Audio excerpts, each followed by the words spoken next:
Welcome to the season finale of Remote Art Talks. In today's episode, we had a conversation with Cat Lamora, a Korean-Canadian paper artist based in Toronto who uses this fragile and temporary medium to create work at the crossroads of diaspora consciousness, memory, culture, and nostalgia. Hi, Cat. Thanks for joining us today. Hi, Carla. Thank you for having me. And for those of, for everyone else, like, they don't know that this is like the second or third time that we're trying to record this episode. So thank you for doing this again. And so let's begin. So why don't you tell us a little bit about your work? I met you last week when there was an open studio at Northern Contemporary in the west end of the city. And last year, yeah. Yeah. And I remember that you had these pins with some motifs that were from Korea. And then I was fascinated by the stories. And then you were also presenting this amazing show at the Margin of Errors Gallery. We Bathe Here, right? Yeah. So why don't you tell us a little bit about, your work?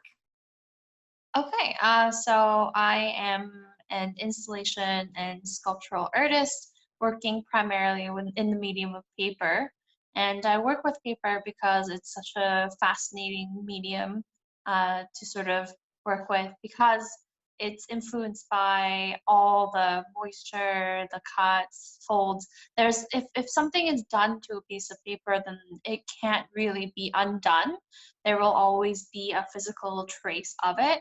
And it sort of relates to how experiences build us and change us, and there's no real way of undoing something that's already happened to us. It's always going to be a part of who we are.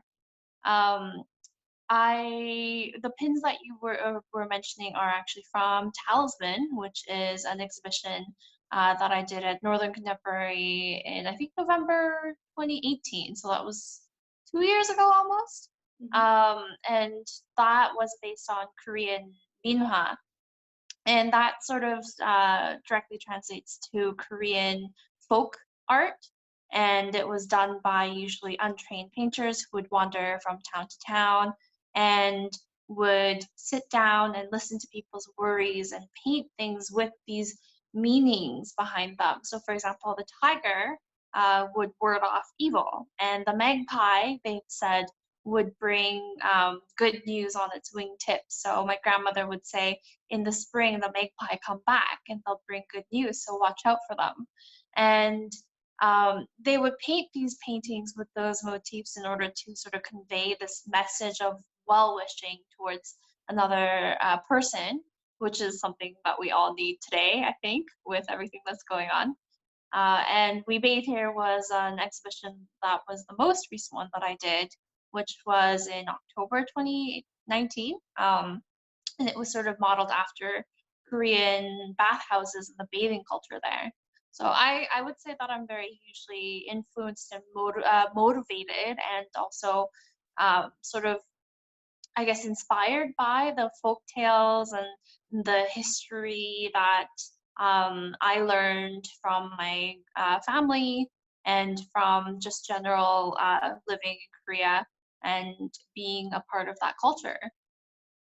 So you were telling us a little bit about, why did you choose these houses? It was a huge part of my life growing up, and so it almost became a ritual. So in Korea, until about 2011, we didn't really have a weekend. It was only Sunday that we had off. And despite just having that one day off, my family and a lot of other families in the town would sort of start off their day on Sunday by going to the bathhouse. So they would come as a family and just take like 4 hours bathing themselves and scrubbing their bodies.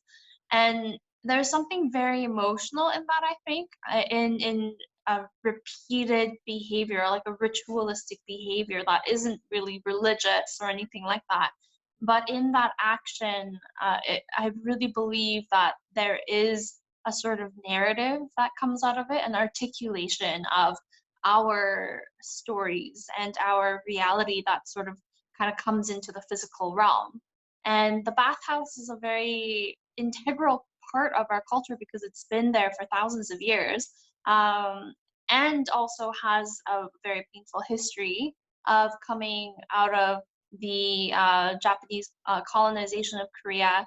And bathing pools were free before then, and then during the colonization, the occupying forces came and made them to be paid for so that they could gather funding to occupy Korea. So it's a very painful history, but there's something, I think, a kind of processing that's happening in our generation right now today, because there's not just trauma from the people that are still alive that witnessed the wars, things like that, but also intergenerational trauma that we, younger generations have carried with us and are trying to sort of understand.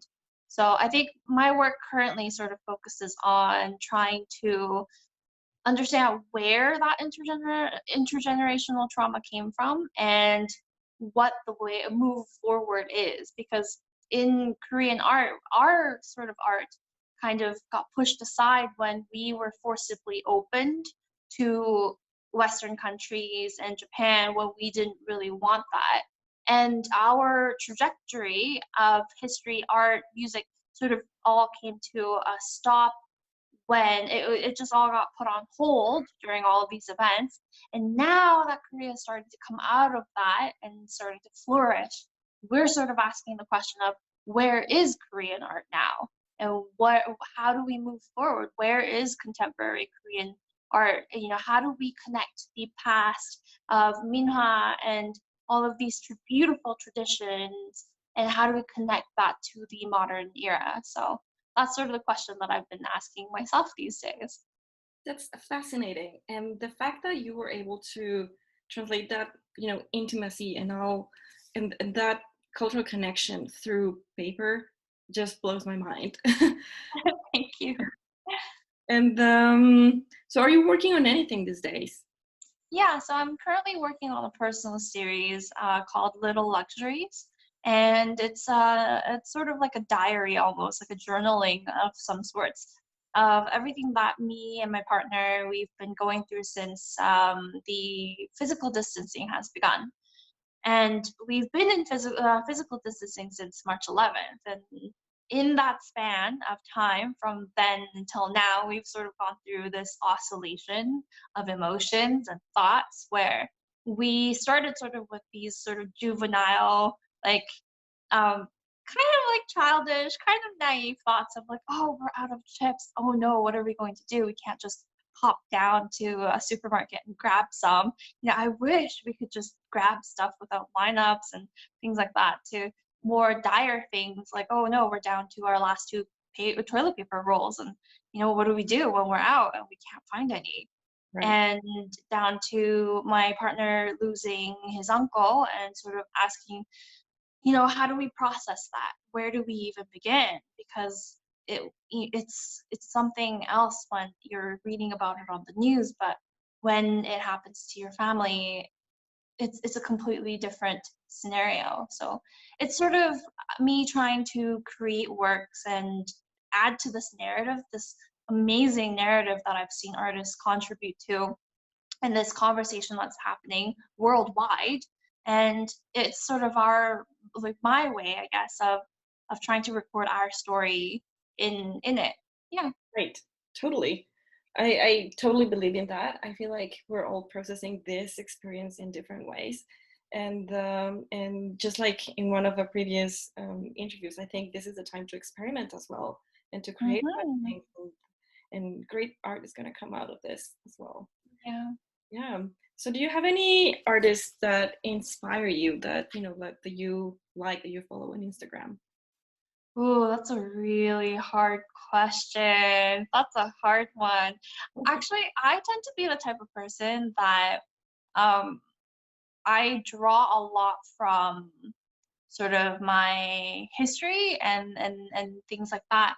But if I had to pick someone, I'm really inspired by this artist named Yoon Byung-rak. So he's a Korean artist, and he has these paintings where he is making massive paintings of apples. And it looks like the apples are in crates, but it's on a wall, so it sort of distorts, my perception of looking down at these apples. And the paintings are absolutely gorgeous, and they sort of come, I don't know what it is, but they sort of pull out this very emotional response from me.